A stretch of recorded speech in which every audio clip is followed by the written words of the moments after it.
संयुक्त राष्ट्र का कोई भी अधिवेशन हो, पाकिस्तान का विलाप वही लगा रहता है। यहाँ हिंदुस्तान मार्स तक जा पहुंचा है, पाकिस्तान है कि कश्मीर को छोड़ने का तैयार नहीं है। खैर, पाकिस्तान की ख्वाहिश है, वो विकास चाहता है या विनाश।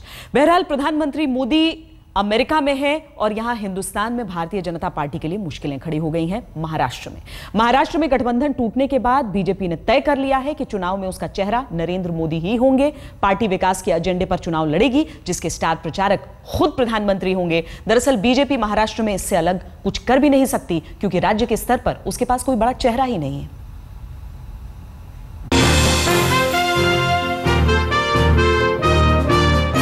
लगातार यह ध्यान में आता है कि एक आंकड़े के इर्द गिर्द हमारी सारी बातचीत घूम रही है और उसमें हमारे मित्र पक्षों को जिस प्रकार से अकोमोडेट किया जाना चाहिए, हमको जिस प्रकार से अकोमोडेट किया जाना चाहिए, वो हो नहीं रहा। शिवसेना की ओर से दी गई सीटों का प्रस्ताव बीजेपी को स्वीकार नहीं है। आखिर क्यों?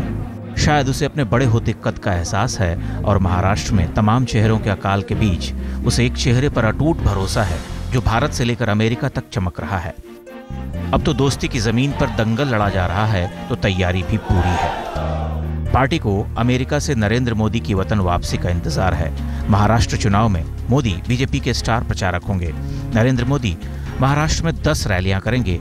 सबसे बड़ा चुनावी मुद्दा होगा विकास, भ्रष्टाचार उन्मूलन और बेहतर प्रशासन बीजेपी का वादा होगा।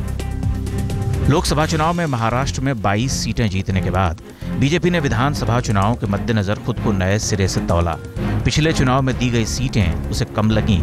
मोदी का कद बहुत बड़ा दिखा, पार्टी ने पांव पसार दिए। लेकिन खुद को महाराष्ट्र में बड़ा भाई समझने वाली शिवसेना ने बीजेपी की महत्वाकांक्षा और मोदी के कद दोनों को एक तरह से ठुकरा दिया। अब तो बीजेपी ने दांव चल दिया है। अब नरेंद्र मोदी उसकी ताकत भी हैं और मजबूरी भी। चूंकि महाराष्ट्र में बीजेपी के पास कोई ऐसा चेहरा नहीं जिसके दम पर वो चुनाव लड़ सके, लिहाजा मोदी के नाम पर ही उसे चुनाव में उतरना होगा। कमलेश सुतार के साथ साहिल जोशी, मुंबई, आज तक।